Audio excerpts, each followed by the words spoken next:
I've done feature films. I've not seen anything on this massive scale, you know, which is vast. It's just an epic. It is huge. It's never been done before in television on this scale. It's a character-driven story, but within a genre which is rarely seen on television. It's an epic fantasy. At the core of it, there's a conflict for power. It's rich in a way I've never seen fantasy be rich before. It's got a brilliant combination of the fantastical and the real. It's very much based in character, and then slowly, as the season progresses, we get to see more and more of this magical world. It's got action, it's got adventure and love and passion. Betrayal and greed and murder and sex. Every character has such a full story. It's pretty intense. There's real emotion and there's real relationships that you can understand and relate to, and there's so many twists and turns. The fantasy fans will love it, but the HBO audience, those people are going to love it too. People are going to fall in love with these characters and become afraid for them, and they should be afraid for them. Nobody's safe. When you play the Game of Thrones, you win or you die. There is no middle ground.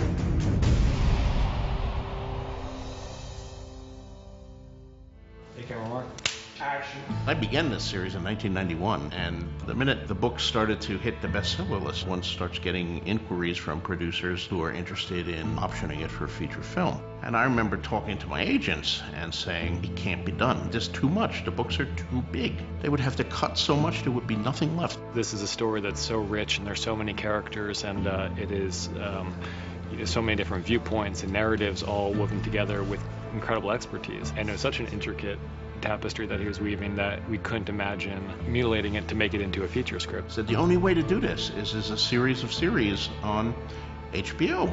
That's where my series belongs. So I told my agents, go forth and make it happen. About 3.5 years ago, George Martin's agent sent me 4 books, and I started reading, and about 70 pages in, I got completely hooked. And a few hundred pages later, I called Dan. I said, tell me if I'm completely crazy, but I'm in the middle of this book called Game of Thrones, and I think it's the best read I've had in God knows how long. The next day I said you weren't crazy, and 2.5 days later I was done with a 900-page book. You're always a little bit afraid when you sell a work of yours to be adapted to television and film, because, of course, the history of Hollywood is full of cases where they just keep the title and change everything. George Martin is the creator of this world, and in a very real sense, we're all walking in his dream right now. I think we were cleaving really close to the source material because to be honest, we really, really respect and love the source material. My fans are going to be very happy because they're going to see the story that I told come alive in a different medium, played by some fantastic actors. Our cast is just astonishing. We felt that not only in terms of the principal casting, but the background casting, you should get a sense of these are the people, the type of people that live in each of these worlds. I think finding the tone is the real challenge in casting all of them, because the material is so epic. It's an ensemble piece. You're so dependent on having good actors to work with, and you know, very blessed in this show. I'm most amazed with the kids. The kids are so good. I think the biggest challenge on season 1 was finding the kids. It took a long time. The kids are so central. They're going to be the heart and soul of it as it continues. Their stories become more and more important, and it gives us a great deal of confidence to know that we can give them the ball and they'll run with it because they're so good.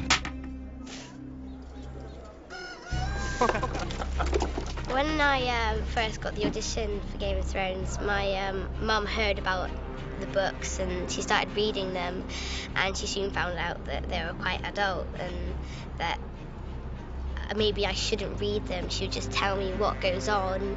And then coming to the sets, and it was just like how Mum explained it. It's unbelievable, really, because when you read a scene in a book, you kind of start to imagine what's going to be like. And then you get on set, and it's better. The palette is varied and fascinating. You've got the northernmost kingdoms being covered with snow and all this harsh landscape. You've got sort of the middle kingdoms, which are lush, and then you've got the southern, sort of dry, arid, deserty sort of places. We had researched probably 14 different countries before we settled on Northern Ireland, and Malta The decision to shoot in Northern Ireland was predicated on being able to find a wide variety of locations very close to Belfast. And there are mountains, and there are fertile green fields, and there are beautiful old-growth forests, and there's just such a range of environments. The great thing about Belfast is you've got the paint hall we've been filming, which is just the biggest set you've ever seen. And then they find these incredible locations. Certain areas just lend themselves, they just look so spectacular that you know that if you could get the story into them, that would reflect amazing Irish landscape. All these years and I still feel like an outsider when I come here. You're not an outsider. When I got into this job, there was a call for a spectacular tree. And I had a folder of sexy trees, and that was one of them. And we also had to build a little pond just in front of it, which got excavated and reinforced. The art department is so amazing with what they've created. Winterfell's such a huge castle, and it's so fantastically detailed. The butchers that are there and the armourer, it helps you so much as an actor to really just believe in where you are and what you're doing. The first scenes that we shot were all shot in an authentic medieval castle. I would think as an actor, standing in a place where actual noblemen were standing 700 years ago must be fairly inspiring. You feel like you're part of a world here that's real and living and breathing. For some of the bigger moments, the King's arrival, the main title, all those call for bigger instrumentation. This is the first time we meet King Robert. It's the first time the king has been to Winterfell. The first time he's really seen the extent of the north. It's the very beginning of the piece, and and Robert's coming up with his whole entourage, but there is certain tension. My queen. Take me to your crypt. I want to pay my respects. We've been riding for a month, my love. Surely the dead can wait. Ned. We're dealing with such a complex world, so musically and instrumentation-wise, there was really a wide range that I could pull from. So we have everything in this show, from old instruments, Western instrument, violin, cello, but then also a lot of modern instruments, like a lot of synthesizers and just sounds that are manipulated, so to create really a wide range of sound. What we've tried to do is be as eclectic in our sources and our choices of references for everything, whether it's costumes, props, set, locations we've chosen. All the worlds that I adore, I've managed to kind of go into and pluck out bits that I think have become appropriate for all our different worlds that we're trying to create. We went a lot of Far Eastern, bit of Moroccan, African, traditional medieval, but not trying to go for that ye olde English look. But if you mix it up enough and don't use too much of one culture, then it works. Gemma was very clear that she wanted to give every world its own distinct feel. So when you're at Castle Black, you know you're at Castle Black. You're not going to confuse it for Pentos, and you're not going to confuse it for Winterfell. The Winterfell of any of them is probably the closest to a kind of traditional Northern European world, with kind of thick, strong castle walls and big stone. And I just really looked at the kind of northern castles, etc., of Europe. The north is a little bit Scandinavian, but really that's the closest you get to grungy, old-fashioned medieval, because it's dour and dark and nasty. The architecture of the north is much rougher, it's much more decayed, it's cold, the weather's got to it, so everything's going to get eaten away. So we bought over 30 truckload of salvage timber, most of them over 200 years old. That worked really well for the north. It's been eaten away, rotted away. We used a lot of smoke at Winterfell to make it feel like people were working there, to make it alive, and just to create another dimension to it. Smoke brings it to life, just makes it look like people are there. People are doing things, people are burning things. The North basically have to clothe themselves with products they can get within a 50-mile radius. There's not much trading, so they tend to wear greys and blues, quite murky colours. It's very leather-based, very practical, lots of fur. It's a direwolf.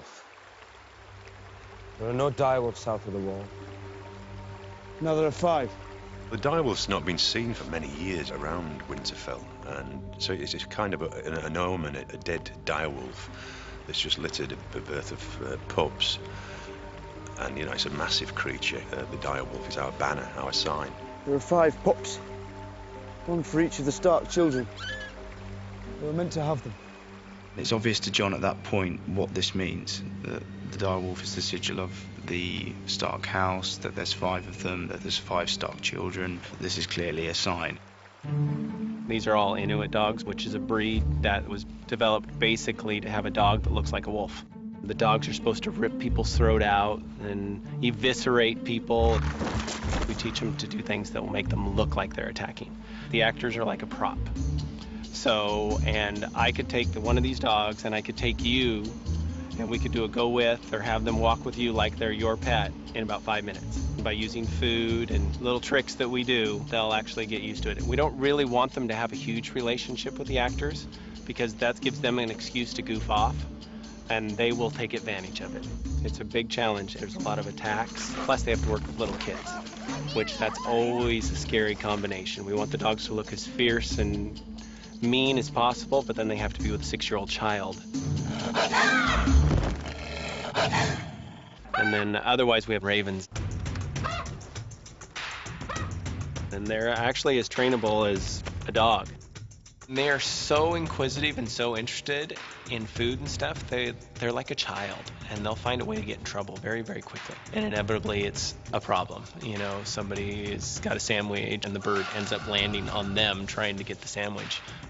So we have to tell people, sorry, you can't have food on set while the ravens are working. There are some scenes where they're supposed to look like they're soaring in the sky, and we're going to use a wind machine with a blue screen to make them look like they're actually soaring. Lord Commander, a raven. Castle Black is the furthest north that we go at the moment, and sits at the bottom of the ice wall, and it's supposed to be grim. You get the feeling the whole thing's gone to rack and ruin. Castle Black is historically supposed to be a place that was quite grand, and it's sort of faded and fallen into disrepair. It's filthy, it's freezing cold. The mess hall is foul, very, very brutal, very sparse. I did some research on people who lived way up in the Antarctica. Some of it was sort of Eskimos and things where they live on whale blubber and they're all pale and everything is white. And so all the food is just very kind of basic, sort of colourless stews. The intention was to build it as somewhere where they could work and not be constantly worrying about CGI and green screen and all the rest of it.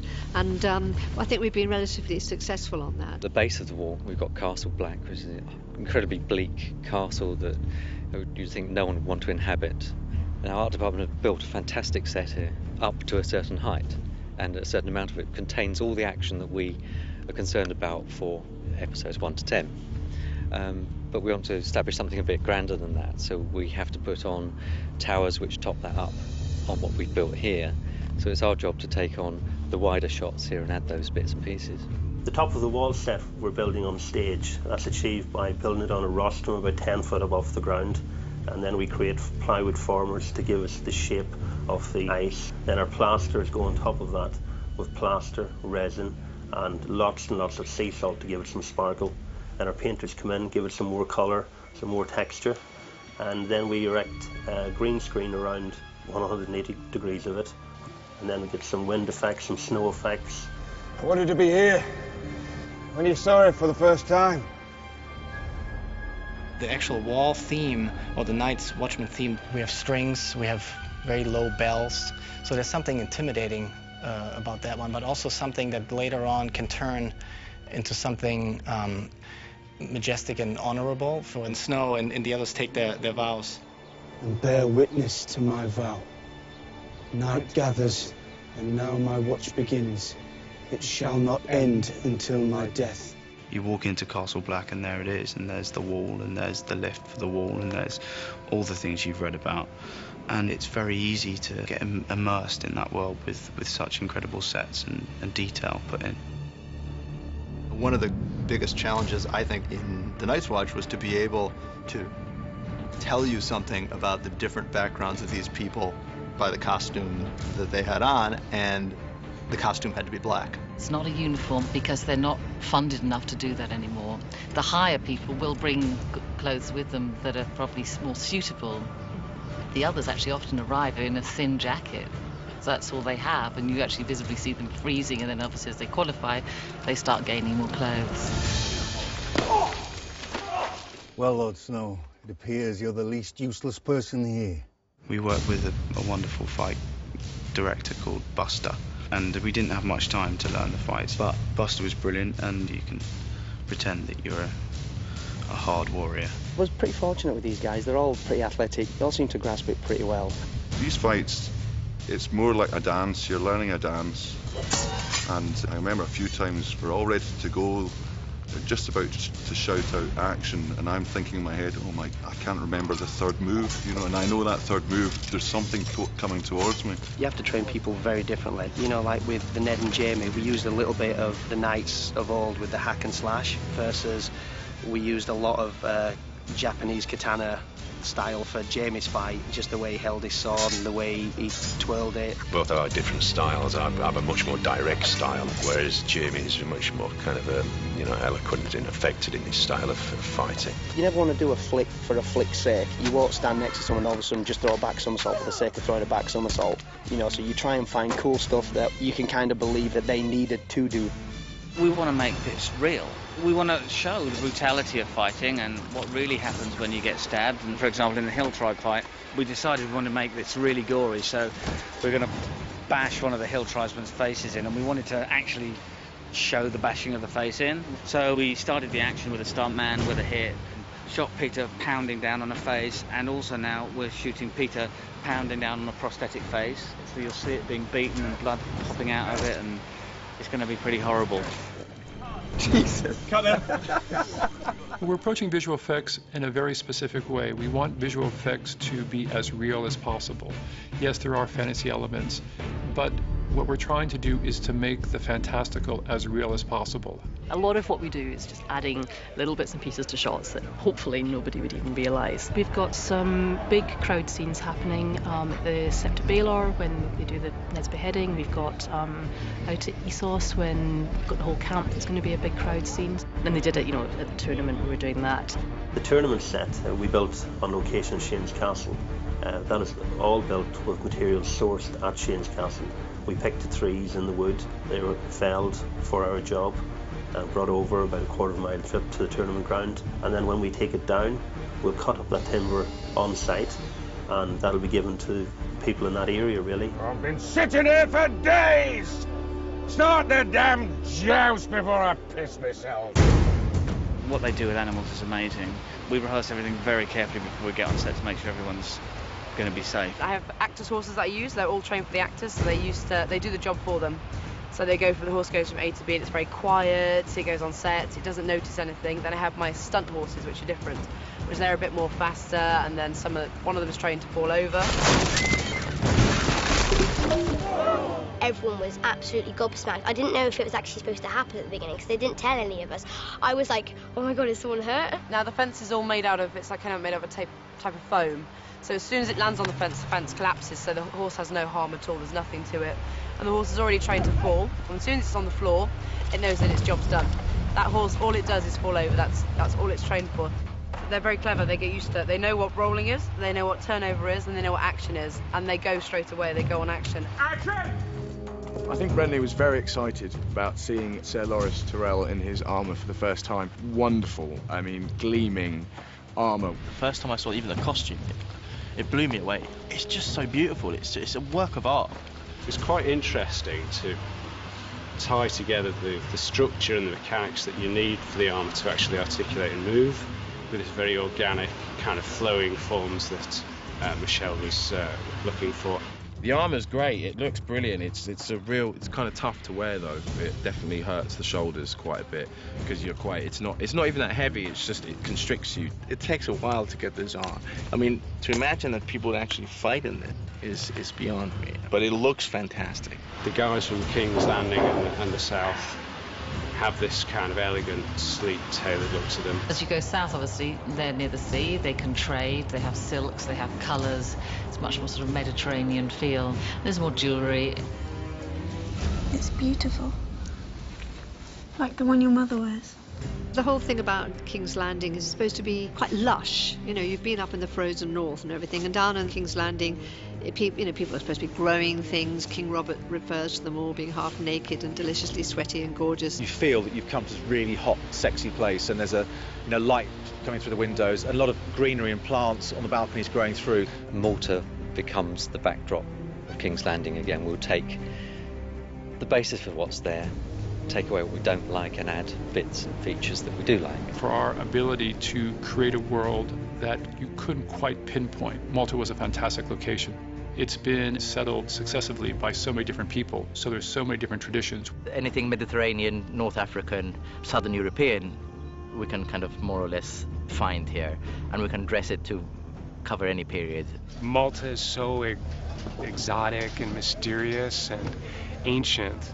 I think it really lends itself to the stories and gives it a lot of flavor. Anytime you see this Red Keep castle that's at the end of King's Landing, it's completely CG, nothing exists. And that's going into a lot of locations that we're doing here. We wanted to try and make the castle itself, the Red Keep, have a sort of indoor-outdoor feeling. So many of the rooms have got balconies and lots of lovely things growing and beautiful perfumes and flowers, so that all the time they're outside, they're inside.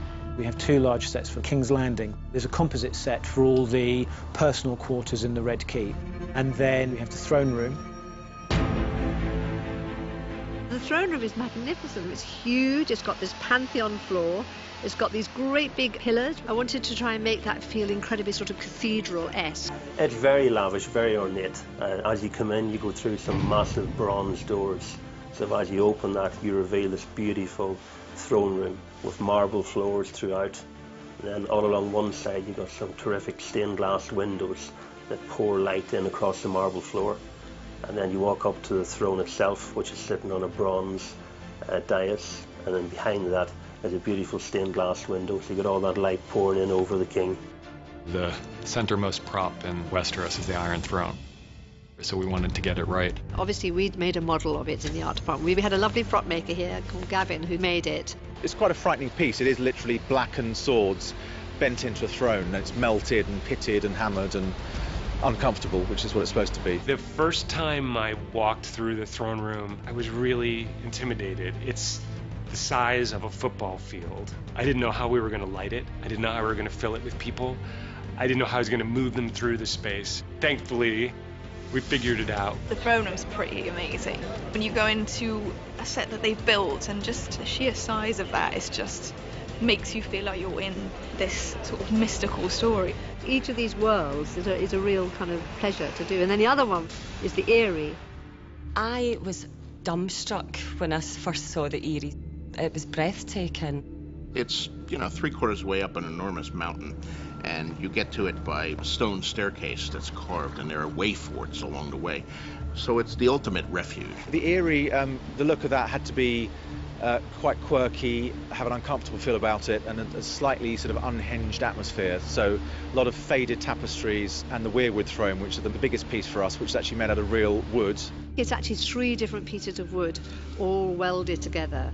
And it's incredibly heavy. I mean, you have to get a crane to get it in and out of here. And I like the twisty shapes of it. We seem to go with this high height and everything, so... Jem was keen that we get a verticality into it. We have a staircase that's cantilevered out and rises around the space with the moon door at its centre, this kind of execution spot that the Eyrie has. It's a scary environment, the height of the castle. There's a cell with no fourth wall, and the fourth wall leads out into an abyss, a bottomless pit. And then, just to add to it, in the cells, the floor tilts just a little.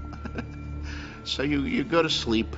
Going to sleep would be terrifying, because if you move in your sleep and you kind of roll, you would naturally roll in the direction of the slope, and, you would wake up a foot from the edge.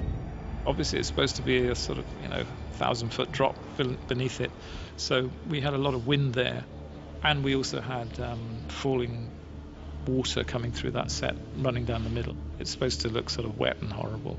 You just get such a feeling of this being her kingdom. The whole throne with the gnarly wood and the greys, and it just all the kind of dusty feeling. The sets are amazing on this. It's just more than I ever would have anticipated or expected. I mean, look where we are. It's incredible. We've been very lucky in our locations. We've been able to come to Malta and film in a wide range of spaces. St. Anton's Palace, for example, it's the President's Palace. Malta was also chosen because it had a fantastic coastline. A lot of our story has to do with the continent separated by a narrow sea. It won't be long now. Soon you will cross the narrow sea and take back your father's throne. When will they be married? Soon.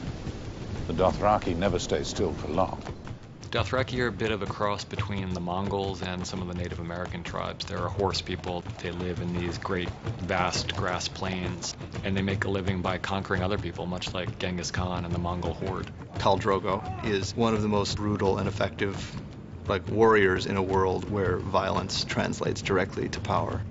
The music for Drogo and the Dothrakis is completely different than any of the other music. It's very tribal, and we have a lot of ethnic instruments there. It's more played on these war horns, I guess I would call it. And that's almost like a call, like a war call.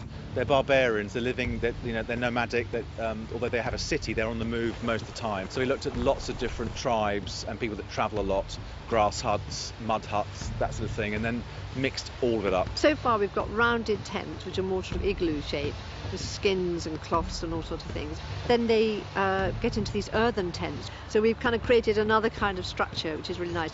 The Temple of the Dosh Caleen, that's been built on stage here in Belfast. The whole structure is made from willow, which we've harvested from a locally grown field. It's a very flexible, very bendy type of wood. Drogo kicked my pussy! We actually thought it would be much more believable if we heard them speaking their own language rather than have them speak in heavily accented English. David Peterson, a linguistics professor at Berkeley, essentially invented the Dothraki language. When you're creating a language that's supposed to look like a natural language, first you must start with the culture. There are actually in Dothraki more words for kill than for love. When they first told me that, I was like, cool, I'll totally do it, and I got it, and I was pretty scared, but it was a great challenge. It's really worth trying to do it right because it sounds right, and if you do gabba gabba, it always sounds really crap, so it is worth trying to master it. It's an incredible language, getting your mouth around the word, they're so expressive.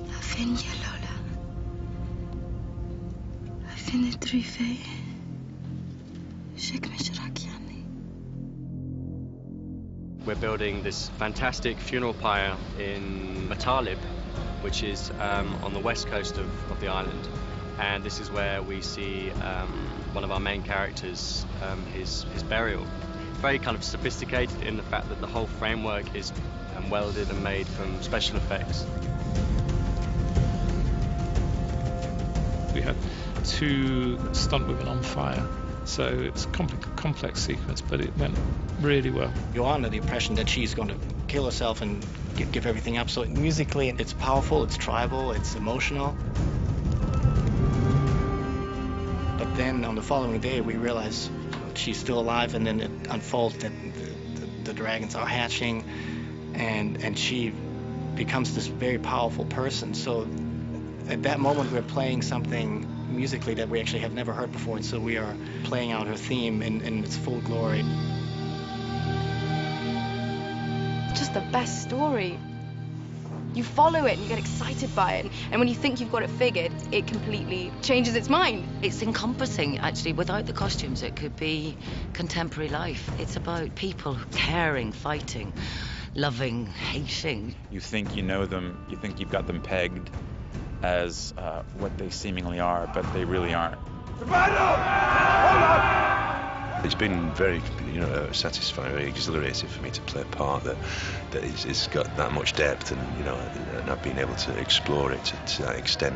To have the freedom to combine traditions and to combine the fantasy elements was a great challenge, and it gave me a whole new respect for the genre. There's something about the depth of the world that George has built such an amazing foundation for that tends to pull both fantasy and non-fantasy fans alike into. And just the idea of taking this story, which George Martin created, and actually knowing from the beginning, from now, the essential shape of the entire series, it's incredible luxury for us as screenwriters. All of the things that I was trying to do in it, they got, and they liked, and they wanted to preserve in it, So this is David and Dan's baby.